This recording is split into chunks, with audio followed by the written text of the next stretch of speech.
is recognized for her 5 minutes of questioning. Thank you, Mr. Chairman. The horrific and heartbreaking tragedies that occurred in Uvalde and Buffalo have shaken the nation. We're all made in God's image, and I continue to pray for our society and for the families of the men and women and children who were senselessly murdered. We must be thoughtful in how we discuss and address this issue. When the federal government acts in haste, the room for error is exponentially compounded. This problem should be diagnosed in its entirety before we endeavor to place proposals on the table. The simple truth is that top-down legislative actions from Washington do not provide the states the due deference they deserve. The latitude of the states to make decisions that best suit their constituencies must be respected. The Second Amendment was intended both to empower individuals and also to shield them from the federal government exerting undue influence.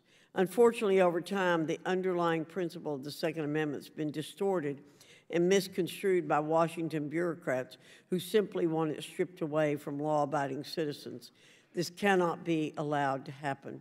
I now yield the balance of my time to the gentleman from Georgia, Mr. Clyde, who has a tremendous amount of experience with these issues. Thank you very much, Virginia. I would like to ask Mr. Gramaglia, in your sworn testimony, you say of retired Buffalo police officer Aaron Salter, Jr., his service weapon was no match for the military-style weapons and armor the perpetrator was equipped with. Yet your Buffalo police officers responded to Tops a minute after receiving the 911 call and were able to take the shooter into custody within a minute of arriving at the scene. That's impressive. That's very impressive that your officers were able to do that. And this gentleman armed with an AR-15 style rifle. What is the Buffalo officer's standard service weapon? A Glock 40 caliber. A Glock 40 caliber pistol. Yes. So they responded with a Glock 40 caliber pistol and were able to subdue this gentleman in 1 minute. They were able to do that because as he exited the store, he had the AR-15 pointed up underneath his chin, and then through what I thought was very calm de-escalation language, he surrendered his weapon and put it down. Had he pointed it at the officers, we think we would have had a different scenario here. Okay, but that 40 caliber weapon is completely capable of stopping someone with an AR-15, correct?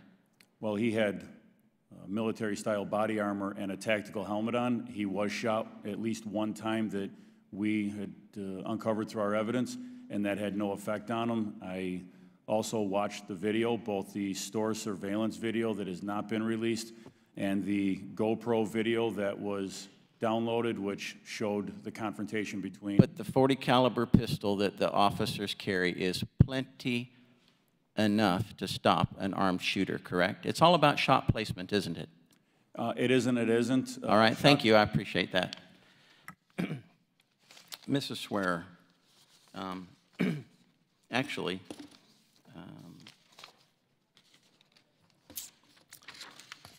have mass shootings or school shootings been carried out with other weapons other than AR-15s? Yes, Congressman, they have. Okay. What other weapons? And what's the primary weapon, if you will? So the primary weapon is actually a plurality are handguns alone. Another sort of larger segment are several variations of firearms, some combination of rifles, handguns, shotguns, and then a smaller percentage are rifles alone. Okay, thank you very much. So handguns are still very, very potent firearms. Madam Chairwoman, I would like to introduce this article into the record, and I request unanimous consent. It's a Fox News article, May the 28th, 2022, and it's entitled, "West Virginia Woman with Pistol Shoots Kills Man at Graduation Party, Saves Several Lives." Without objection. All right, thank you.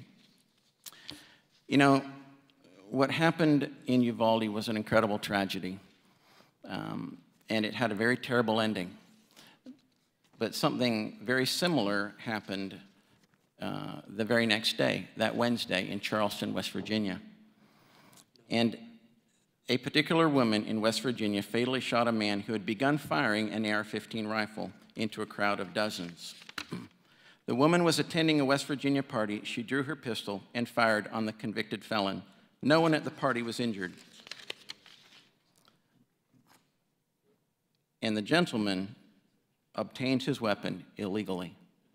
Criminals will obtain their weapons however they want. They will get them illegally.